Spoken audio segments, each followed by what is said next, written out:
అందరికీ నమస్కారం అండి.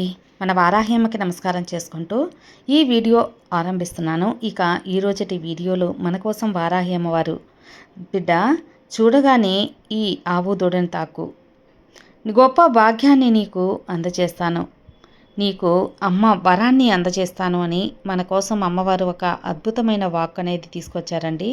ఆ వాక్ ఏంటి, అమ్మవారి వాగ్దానం ఏంటి అని చెప్పి చూడబోయే ముందు మన వీడియోస్ నచ్చినట్లయితే లైక్ చేయండి. అలాగే మన ఛానల్ కొత్తగా చూస్తున్నట్లయితే సబ్స్క్రైబ్ చేసుకొని సపోర్ట్ చేయండి ఫ్రెండ్స్.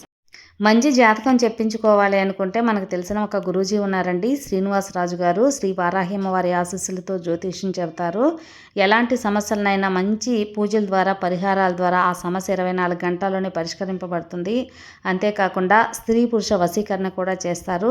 విద్య, ఉద్యోగం, వ్యాపారం, రాజకీయ సమస్యలు, సంతాన సమస్యలు, భార్యాభర్త మధ్య గొడవలు, ఇవన్నీ కూడా ప్రాబ్లమ్స్ని సాల్వ్ చేస్తారు. అంతేకాకుండా జాతకంలో దోషాల వల్ల పెళ్ళిళ్ళు ఆలస్యమవుతున్నా, ఉద్యోగం ఆలస్యమవుతున్నా, వాస్తు దోషాల వల్ల ఇంట్లో గొడవలు, డబ్బు నిలకడగా లేదు అనుకున్నా, ఇవన్నిటికి కూడా గురువుగారు చేసే మంచి పూజల ద్వారా, పరిహారాల ద్వారా మీ సమస్య అయితే కనుమరుగైపోతుంది. మీరు నమ్మకంగా ఒక్కసారి గురువుగారికి కాంటాక్ట్ చేశారంటే మీ ప్రాబ్లం అయితే తీరిపోతుంది ఫ్రెండ్స్. నేను చెప్పించుకొని నా గురువుగారి మీద బాగా నమ్మకం కుదిరి నా ప్రాబ్లం తీరిన తర్వాతే మీకు తెలియపరుస్తున్నాను. సో స్క్రీన్ మీద కనిపిస్తున్న నంబర్కి కాల్ చేయండి, మీ ప్రాబ్లం తీర్చుకోండి. సంప్రదించవలసిన నంబర్ 96630644. ఇక ఈరోజు అమ్మవారి మాట, బిడ్డ నేను నీకు ఈ లేగదూడను ఒక్కసారి తాకి చూడమన్నాను కదా, తాకి చూడు. ఈరోజు సందేశాన్ని మనసు పెట్టి విను. నీ మనసుకు నచ్చినటువంటిది, అలాగే ప్రవర్తిస్తున్నటువంటిది, అలాగే నీ గుణగణాలు, లక్షణాలు ఇవంతా కూడా నీ జీవితానికి ముడిపడే విధంగా కొన్ని విషయాలను ఒక సందేశంలా నీ ముందుకు తీసుకొచ్చాను. కాబట్టి మనసు పెట్టి వినమ్మా. అసలు ఈరోజు ఈ అమ్మ నీ కోసం ఏం చెప్పబోతున్నానో పూర్తిగా నీకు తెలుసుకోవాలి. నా భక్తుల కోసం, నా బిడ్డల కోసం, వారి మంచి కోసం నేను ఏదైనా చెప్తాను. అలాగే వారి భవిష్యత్తు బాగుండాలని చెప్పి చెడు మార్గంలో వెళ్తుంటే వారిని దండించి అయినా సరే మంచి మార్గంలో నేను తప్పక నడిపిస్తాను. అలాంటిది ఈరోజు ఈ సందేశం ద్వారా నీకు వినిపించబోతున్నది. ఏ మాత్రం ఆలస్యం చేయకుండా పూర్తిగా విను తల్లి. మరి ఈ తల్లి సందేశాన్ని వింటావు కదూ, మనసు పెట్టి విను. నీ భాగ్యాన్ని నువ్వే అందుకో. బిడ్డ, ఇక్కడ ఉన్నటువంటి ఈ లేగదూడను ఒక్కసారి నీ మనసులో కోరికను తలుచుకొని తాకు. ఒక్కసారి నువ్వు అనుకున్నటువంటి బాధ ఏంటో, సమస్య ఏంటో నాకు మనస్ఫూర్తిగా ధ్యానం చేసుకో. ఆ సమస్యను చెప్పుకొని ఈ యొక్క లేగదూడను తాకమ్మా. ఈరోజు నీ సమస్యకు తగినటువంటి పరిష్కారం ఏ విధంగా అందివ్వబోతున్నానో తప్పకుండా ఈ అమ్మ మాటలో నువ్వు తెలుసుకొనే తీరాలి. ఎందుకంటే నేను నీ యొక్క శుభవార్తని నీకు అందచేస్తున్నాను. ఆ శుభవార్తని కాదు అనకుండా నువ్వు దూరంగా వెళ్ళిపోవద్దు. నేను చెప్పేటువంటి సందేశం నీకు మనస్ఫూర్తిగా నచ్చే తీరుతుంది. నా మాట విను తల్లి. ఒక్కసారి అంటే తప్పకుండా ఈరోజు నువ్వు తెలుసుకొనే తీరాలి. నీ జీవితం ఎటు వెళ్తుందో తెలియనటువంటి గట్టి పరిస్థితుల్లో నీకు ఒక మంచి స్నేహితులాగా, ఆపద్ బాంధవునిలా నేను ఆదుకుంటాను. ఒక మిత్రుల్లా ఎప్పుడూ నీకు తోడుంటాను. ఆ విషయం నీకు కూడా తెలుసు కదా. అసలు జీవించడమే కష్టంగా ఉన్నటువంటి నీకు కాలం, ఆ బాధ అంతా కూడా తొలగించడానికి ఒకరోజు మంచి అర్థాన్ని, పరమార్థాన్ని ఈ సందేశం ద్వారా ఈ తల్లి తీసుకొచ్చాను. మనస్ఫూర్తిగా నేను చెప్పేటువంటి సందేశాన్ని మనసు నిండా నా రూపాన్ని నింపుకొని ధ్యానించి నా నామాన్ని పలుకుతూ ఈ వారాహి అమ్మని తలుచుకొని ఒక్కసారి నువ్వు విను. విపరీతంగా నువ్వు ఈ మధ్య భయపడిపోతున్నావు కదా. నీ కుటుంబంలో వారికి ఏదో అయిపోతుందేమో, లేదంటే వారు ఎలా, నేను ఏం చేయాలి అని దిగులుగా కూర్చొని ఉన్నావు, భయపడిపోతూ ఉన్నావు. ఇతరుల కుళ్ళు కుతంత్రాల వల్ల నువ్వు ఎదుగుదలను ఆపాలని చెప్పి విపరీతంగా ప్రయత్నాలు మొదలుపెట్టారు. నువ్వు కొంచెం జాగ్రత్త అనేది ఈ మధ్యకాలంలో వహించి తీరాలి తల్లి. నీకు మాత్రం కూడా ప్రశాంతత అనేది లేకుండా ఈ మధ్యకాలంలో అలా అయిపోయింది. నువ్వు ఏదైనా సరే చాలా జాగ్రత్తగా ఆలోచించి నిర్ణయం తీసుకోవాలి. ఇప్పుడు నీకున్నటువంటి పరిస్థితుల్లో జాగ్రత్తగా ఉండి తీరాలి. మరి ఎవరో అనుకున్నటువంటి విషయాలను పట్టించుకోకుండా నీ పాటికి నీ పని చూసుకుంటూ ఉండు. వీరి గురించి నువ్వు నీ సమయాన్ని వృధా చేసుకోవద్దు. నువ్వు ఎంత ఇబ్బందుల్లో ఉన్నావు, నువ్వు చేయాలనుకున్నది చేయలేకపోతూ ఉన్నావు, అసలు ఎక్కువగా ఆలోచనలతోనే నీ సమయాన్ని ఈ మధ్యకాలం గడుపుతూ ఉన్నావు కదా. అలా అస్సలు చేయొద్దమ్మా. వెనకంజ ఎప్పుడూ వేయద్దు.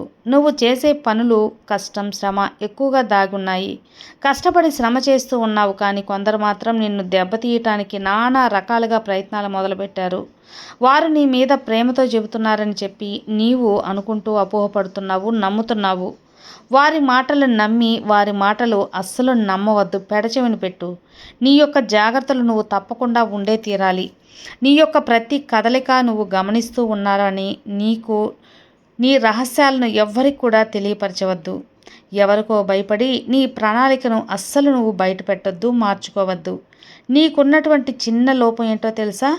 అందరినీ కూడా ఇట్టే గుడ్డిగా నమ్మేస్తూ ఉంటావు. అందరినీ కూడా చాలా తేలిగ్గా ఈజీగా నమ్మేస్తూ ఉంటావు. నీ యొక్క అంటే నీపై ఎవరు ప్రేమనైతే చూపిస్తారో వారు నిజంగా మభ్యపెడుతున్నారు. నువ్వు తప్పకుండా వారి గురించి తెలుసుకోవాలి. నా భక్తులు ఎవరు కూడా మోసపోవడం నాకు అస్సలు ఇష్టం ఉండదు బిడ్డ. జాగ్రత్తగా ఉండు, అజాగ్రత్తగా అస్సలు ఉండకు. ఇదే నా యొక్క ఉద్దేశం. ఎవరైనా ఆపద వస్తే అంతా కూడా నేను చూసుకుంటాను. ఈ శక్తి స్వరూపిణి వారాహి ఉండగా నా మాటలు నీ భవిష్యత్తుకు ఒక మార్గాలవుతాయి. ఎన్నో రకాలుగా తెలివితేటలు ఉన్న నీకు కొన్నిసార్లు నీ యొక్క అజ్ఞానం వల్ల ఆ ఎదుగుదలను నీ చేతులారా కొందరు వ్యక్తులు దూరం చేస్తున్నారు.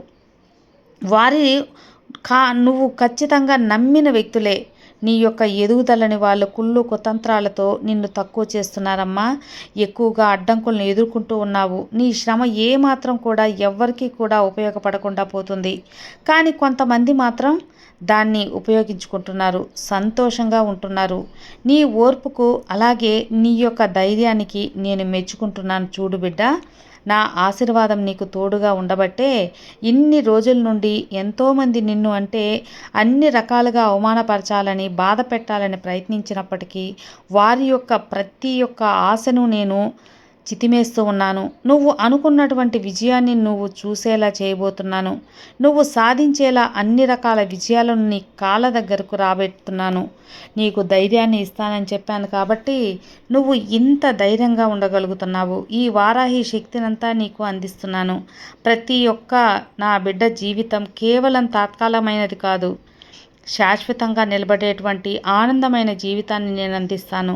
నువ్వు మొక్కేటువంటి మొక్కులు అలాగే నువ్వు చేసేటువంటి పూజలన్నీ కూడా ఫలితాన్ని ఇవ్వకుండా ఎందుకుంటాయి?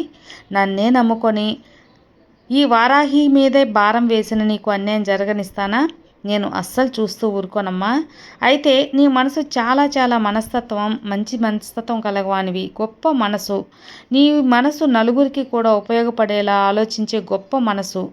ఏదో ఒక దారి నేను చూపుకుపోతానా చెప్పు?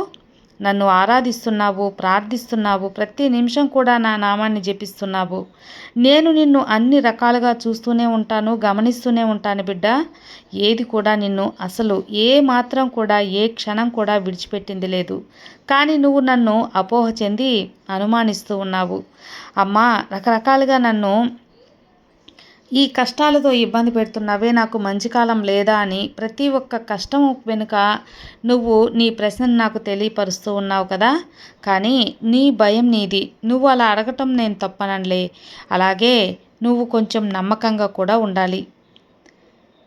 చూడు బిడ్డ, అన్నీ కూడా కొన్ని సమయాల్లో నీకు నువ్వు అడిగినది ఇవ్వలేకపోయినా కానీ నేను మాత్రం ఎప్పుడూ కూడా నాపై పెట్టుకున్నటువంటి నమ్మకాన్ని వమ్ము కానివ్వను. అందుకే నాకు నువ్వంటే అంత అభిమానం. అయోమయంలో ఉండిపోయి నీకు ఏది కూడా కొన్ని అర్థం కావట్లేదు. దైవ ప్రార్థన చేస్తూ కూడా నువ్వు దైవాన్ని నిందిస్తూ అపోహ చెందుతూ అనుమానాన్ని వ్యక్తం చేయటంలో మంచిది కాదమ్మా. చూడు, నీకు దగ్గరలో ఉన్నటువంటి ఆలయానికి ప్రతిరోజు కూడా నువ్వు తప్పకుండా వెళ్ళిరా.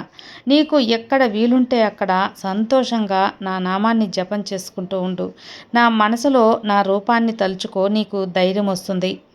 అలాగే నాకు ఇష్టమైనటువంటి బెల్లం పానకం అనేది ఒక్క ప్రసాదం, పంచమి రోజున బెల్లం పానకం పెట్టి అలాగే సాంబ్రాణి ధూపం వేయి తల్లి. నేను ఎంతో పులకరించిపోతాను. నాకు ఎంతో ఇష్టమైన ఆ సాంబ్రాణి ధూపం బెల్లం పానకంతో నీకు వరాలను కుమరిస్తాను. నా వద్ద శ్రద్ధగా అలాగే భక్తిగా ఉంటే నేను పొంగిపోతాను కదా. నాపై విశ్వాసం ఉంచు, అంతకన్నా ఇంకేం అక్కర్లేదు తల్లి. నాకు ఆడంబరాలతో పూజ, ఖర్చులతో పూజ నేనేమీ కోరను. నువ్వు మంచిని ధర్మాన్ని పాటిస్తుంటే నా భక్తులను నేను కంటికి రెప్పలా కాపాడుకుంటాను. అది నా బాధ్యత కూడా. నీవు నాపై మోసినటువంటి భారం అనేది నేను ఎప్పటికి కూడా మోయలేనటువంటి భారంగా అనుకోకు. అది నా బాధ్యత అనుకుంటాను. కానీ మీరే అపోహ చెందుతూ ఉంటారు. చూడమ్మా, నువ్వు ఏదైతే చేయాలి అనుకుంటున్నావో అది నువ్వు తప్పకుండా చేసేసేయి. ఎందుకు కూడా కష్టము నష్టము అని ఆలోచించకు.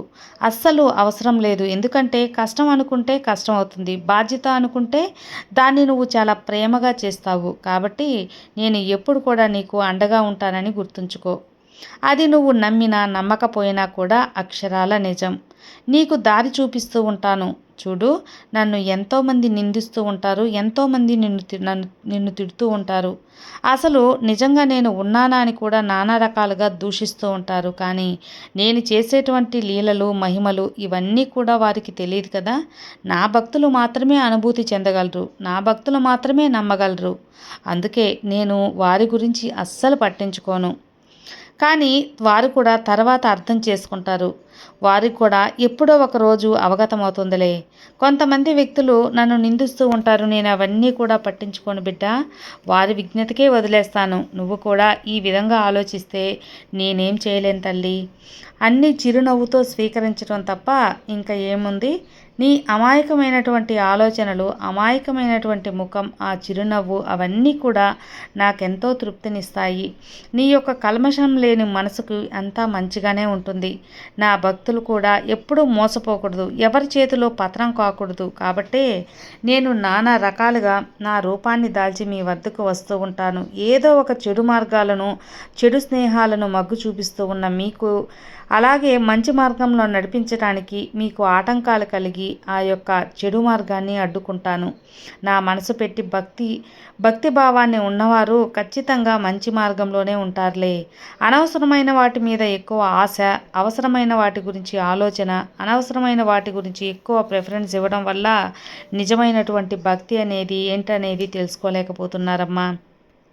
కాబట్టి ఇవన్నీ కూడా సరైనటువంటి మార్గంలో ఉంచడానికి నేను ఎన్నో రకాలుగా ఎన్నో రూపాలను దాల్చి మీ ముందుకు రావాల్సి వస్తుంది. అయినప్పటికీ కూడా మీరు తెలుసుకోలేకపోతున్నారు. మంచి మాటలు ఈ రోజుల్లో ఎవరికి కూడా నచ్చటం లేదు కదా. నా మీద నీకు మరలా కోపం వస్తుందేమో తెలియదు, కానీ నీకున్నటువంటి కొన్ని లక్షణాలను చూస్తుంటే నాకు కొంత బాధగా భయంగా కూడా ఉంది బిడ్డ. నిన్ను నమ్మినటువంటి నేను ఎప్పుడు కూడా నన్ను కూడా అంత నమ్మాలని కోరుకుంటాను. నిన్ను కుటుంబంలో ఉన్నతమైనటువంటి వ్యక్తిలా చూడాలనుకుంటారు నీ కుటుంబ సభ్యులు. కాబట్టి నీ ప్రవర్తన అందరికీ కూడా వింతగాను, అలాగే కొంచెం అసహ్యంగాను అస్సలు అనిపించకూడదు కదా. ఎందుకు నిన్ను కన్నానా అని నీ తల్లిదండ్రులు అనుకోకూడదు. నీవు ఎంత మంచి మనసున్నవాడివైనా, ఎంత మంచి ఆలోచన చేసినా, ఎన్ని దాన ధర్మాలు చేసినా కానీ కొన్ని విషయాల్లో నువ్వు చేసేటువంటి తప్పులు ఉంటాయి చూడు, అవి ఎవ్వరు కూడా అర్థం చేసుకోలేరు. కాబట్టి ఎక్కడ కూడా అజాగ్రత్తగా ఉండొద్దు, ఎవరిని అలక్ష్యం చేయొద్దు, కుటుంబాన్ని నిర్లక్ష్యం చేయవద్దు. ప్రతి బంధం కూడా అవసరమైనదే, ప్రతిదీ అవసరమే అని చెప్పి అనుకో. నిన్ను ఎవరైతే పతనం చేయాలి అనుకుంటారో ఆ వ్యక్తులు నీ నుండి దూరంగా విసిరి పారేస్తానమ్మా. నా భక్తునిగా, నా భక్తురాలినిగా నువ్వు ఎప్పుడు కూడా మంచి లక్షణాలతో ఉండాలని నేను ఆశపడతాను. అలాగే అనుకుంటాను కూడా. నువ్వు ఏమీ నన్ను అడగక్కర్లేదు. నీకు కావలసినవన్నీ నేను అందిస్తాను. నీ జీవితం ఎప్పుడు కూడా ప్రశాంతంగా ఉండాలని చెప్పి మాత్రమే కోరుకుంటాను. అలాగే నీకు మంచి మార్గం నడిపించి నీ జీవితంలో గొప్ప స్థాయికి నిన్ను తీసుకుపోయే అదృష్టాన్ని నీకు అందిస్తాను తల్లి.